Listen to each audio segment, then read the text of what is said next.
le monde vit des hauts et des bas. Rares sont ceux qui n'ont pas de préoccupations financières ni d'inquiétudes par rapport à l'argent. Une perte d'emploi, une baisse de salaire ou des imprévus peuvent tous mener à des difficultés financières et au stress. Par contre, les problèmes financiers de longue durée peuvent être plus graves et nuire aux familles et aux particuliers pendant des années, sinon toute leur vie. Dans certains cas, des difficultés financières qui perdurent peuvent mener à la faillite. Mais quels sont les facteurs qui nous amènent à cette situation? Il est important de comprendre les causes de ces problèmes, car elles peuvent s'accumuler au fil du temps et obliger les gens à déclarer faillite. Dans la présente vidéo, nous discuterons des problèmes, des habitudes et des comportements liés aux difficultés financières. Nous apprendrons à les reconnaître dans nos propres habitudes financières et nous vous suggérerons des stratégies et des pratiques qui valorisent les bonnes habitudes financières et qui permettent de se remettre sur la bonne voie. Les signes avant-coureurs de difficultés financières et les facteurs en cause, gaspillage d'argent, dépenses personnelles et habitudes de consommation, comment redresser la barre en établissant un budget adéquat et en gérant son argent, tactiques et stratégies, dépenser, épargner et maintenir de bonnes habitudes de consommation, astuces d'épargne, astuces de consommation.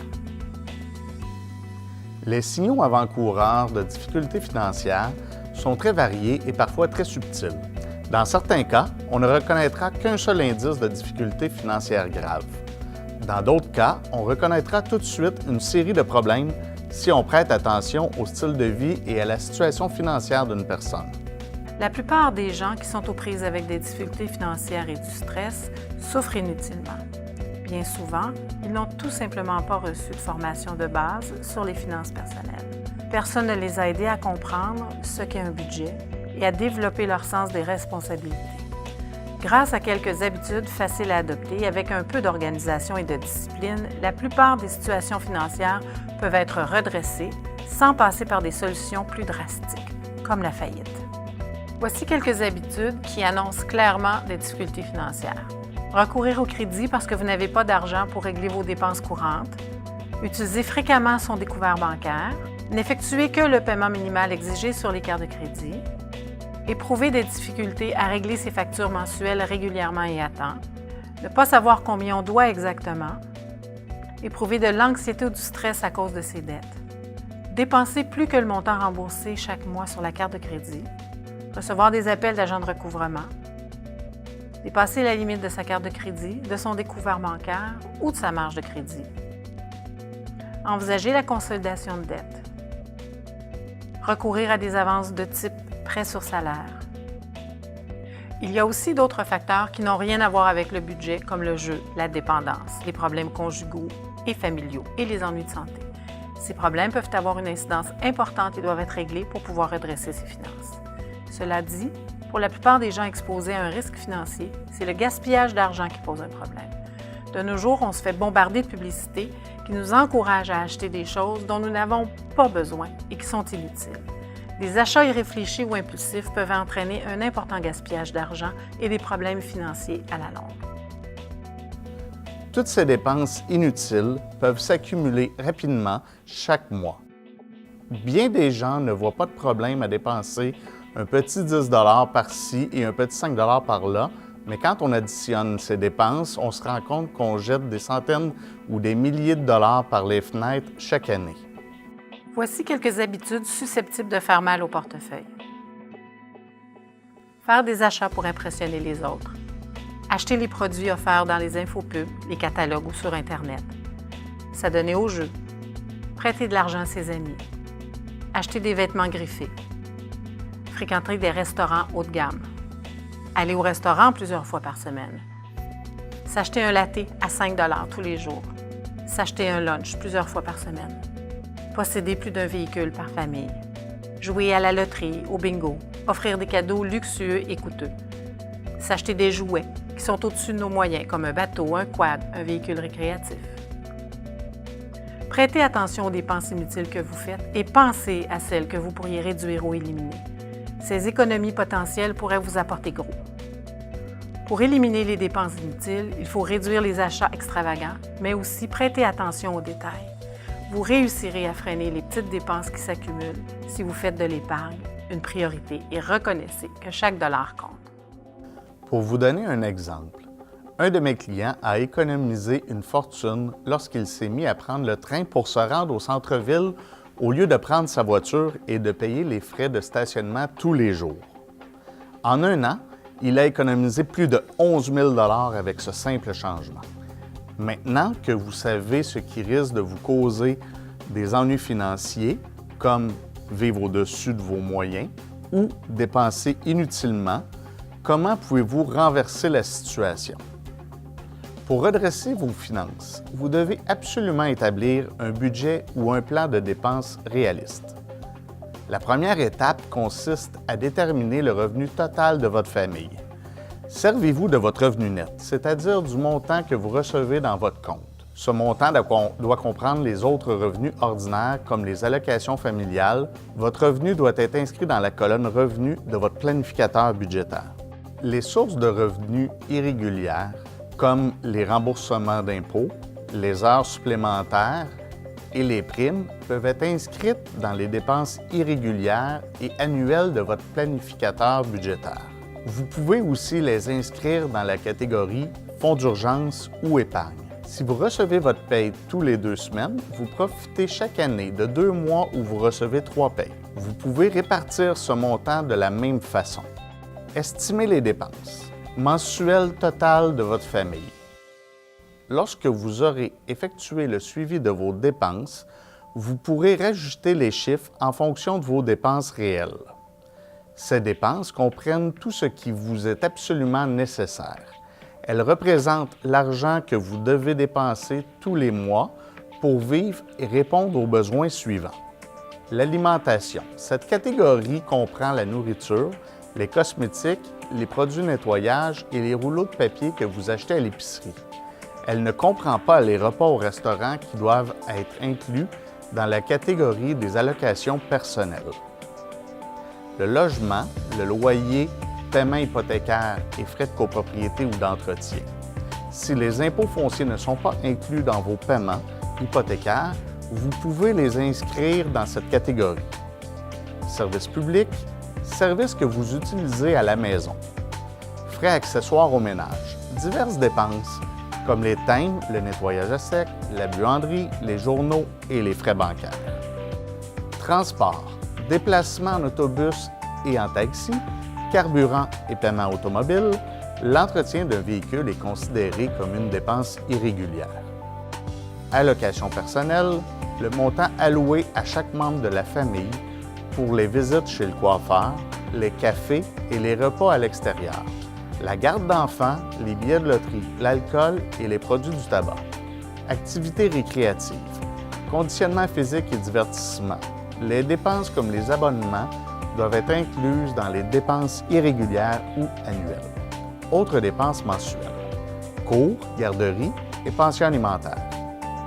Ces dépenses doivent ensuite être ajoutées aux dépenses courantes mensuelles de votre planificateur budgétaire.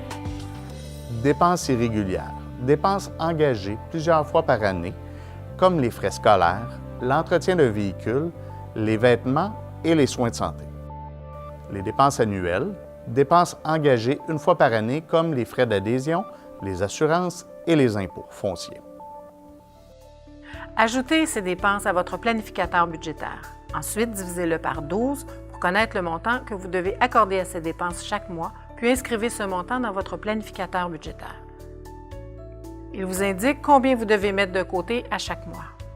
De cette façon, vous vous assurez d'avoir suffisamment d'argent pour régler ces dépenses irrégulières ou annuelles le moment venu. Un autre bon truc pour ne pas avoir trop de factures à régler le même mois consiste à échelonner vos dépenses.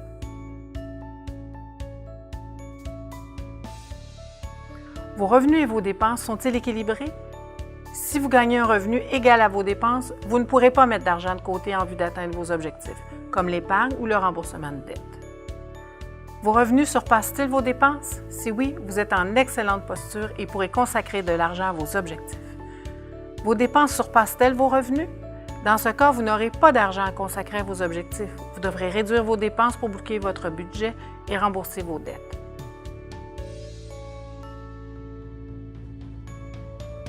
Quelles sont les dépenses essentielles et quelles sont les dépenses superflues qui visent seulement à accroître votre confort?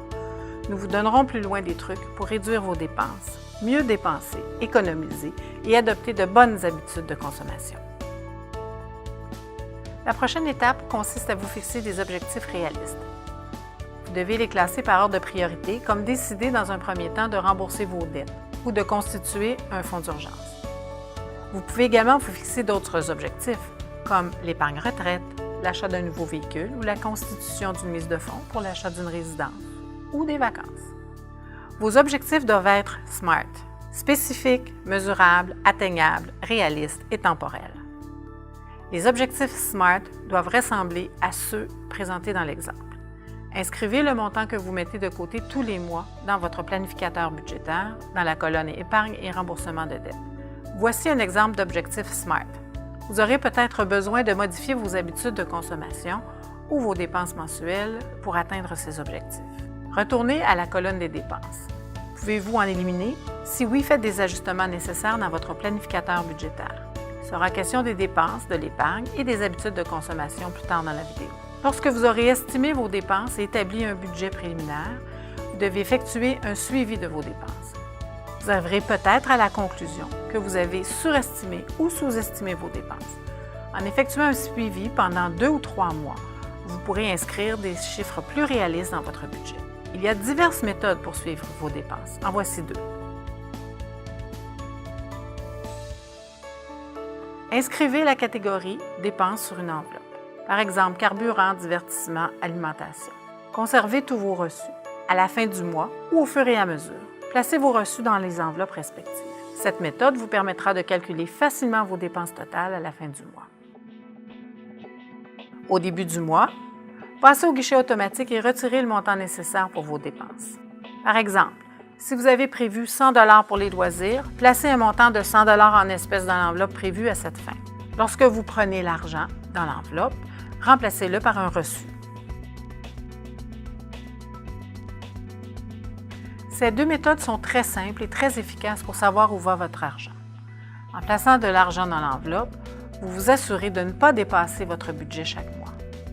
Quand l'enveloppe est vide, c'est que vous avez assez dépensé. Sachez aussi que vous pouvez piger dans les autres enveloppes si vous manquez de fonds pour une catégorie donnée. Par contre, si vous le faites trop souvent, vous fausserez les chiffres de votre budget et vous en subirez peut-être les conséquences à long terme. Si vous effectuez des achats pour lesquels vous ne recevez pas de reçu ou oubliez d'en demander un, écrivez le montant sur un bout de papier et placez-le dans l'enveloppe avec les autres reçus. Gardez sur vous un carnet pour y inscrire vos achats. Ensuite, vous pourrez additionner tous vos achats à la fin du mois. Essayez de soustraire vos dépenses au fur et à mesure pour connaître le montant qu'il vous reste. Lorsque vous aurez suivi vos dépenses pendant un certain temps et que vous aurez une bonne idée de vos dépenses mensuelles, faites les ajustements nécessaires dans votre planificateur budgétaire. Tenir un registre est toujours une bonne idée. Essayez de conserver tous les renseignements nécessaires à votre budget au même endroit, comme un cartable. Gardez aussi toutes les versions de votre budget. De cette façon, vous pourrez faire le suivi des hausses et des baisses de dépenses et de revenus ou de changements d'objectifs. C'est aussi une bonne façon de suivre vos dépenses irrégulières. Chacune de ces dépenses doit être expliquée en détail sur une page ou séparément des autres dépenses. Lorsque vous aurez suivi vos dépenses pendant un certain temps et que vous aurez une meilleure idée de vos dépenses mensuelles, vous devriez examiner vos habitudes de consommation. Gaspillez-vous de l'argent? Comment pourriez-vous épargner?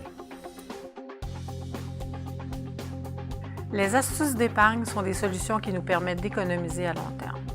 Rembourser les cartes de crédit, payer comptant, ne pas signer de chèque sans provision, vérifier le solde de son compte chèque régulièrement, dresser une liste d'épicerie et la respecter, ne pas faire son épicerie le ventre vide, utiliser des coupons, faire du covoiturage, utiliser les transports en commun, échanger les vêtements d'enfant avec un ami ou les transférer au cadet, faire son lunch au lieu d'aller au restaurant, apporter son propre café dans une tasse isolante au lieu de l'acheter, café à 1,50 tous les jours coûte 547 par année. Magasinez pour obtenir le meilleur prix. Voici quelques astuces de magasinage. Si vous voyez quelque chose que vous voulez, retournez à la maison et pensez-y pendant quelques jours. Vous en viendrez probablement à la conclusion que vous n'en avez pas besoin. Si vous décidez d'acheter l'article, assurez-vous de pouvoir l'intégrer à votre budget. Faites-vous une liste. Retirez seulement le montant dont vous avez besoin pour payer les achats sur votre liste. Respectez le montant prévu au budget. Prenez le temps de magasiner les achats importants.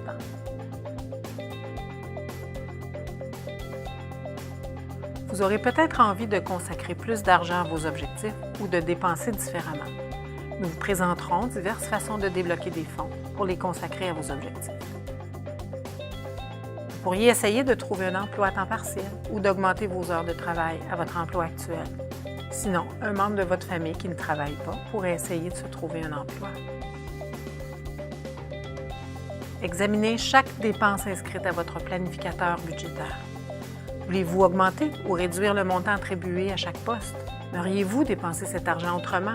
Ces questions sont moins anodines qu'elles ne paraissent. Souvent, les gens dépensent des fortunes sur des choses futiles sans se rendre compte de leur prix réel, ce qui les empêche d'acheter ce qu'ils souhaitent vraiment.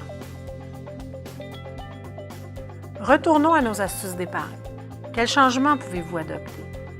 Faites-vous un lunch, prenez les transports en commun ou marchez pour vous rendre au travail, réduisez vos achats de plats préparés, cuisinez plus et n'utilisez pas les cartes de crédit. Ou si vous le faites, réglez le solde au complet tous les mois. Vous pourriez vendre les articles que vous utilisez peu ou dont vous pouvez vous passer dans une vente débarras. Vous pourriez même vous départir d'objets de plus grande valeur, comme un véhicule, un bijou. N'oubliez pas de noter toutes ces opérations dans votre planificateur budgétaire. Gardez à l'esprit qu'un budget évolue et qu'il faudra le revoir. Lorsque vos revenus ou vos dépenses changent, vous devez revoir et ajuster votre budget. Ne vous découragez pas si votre plan ne fonctionne pas parfaitement. Vous aurez tendance à surestimer certaines dépenses et devrez toujours composer avec les imprévus. Si votre budget ne donne pas les résultats concluants, revisez-le et réessayez. Il est important de prévoir des récompenses dans son budget. Vous avez le droit de vous faire un petit cadeau ou de consacrer un peu d'argent à une sortie en famille. En sachant que vous avez mis cet argent de côté, il sera plus facile de respecter votre budget. Concentrez-vous sur l'avenir qui vous attend. Essayez de respecter votre budget le plus étroitement possible afin de pouvoir atteindre vos objectifs. Même si la vie nous oblige à faire un budget, il faut voir cet exercice comme une occasion de gagner en confiance et en tranquillité d'esprit, car vous saurez que vous êtes sur la bonne voie.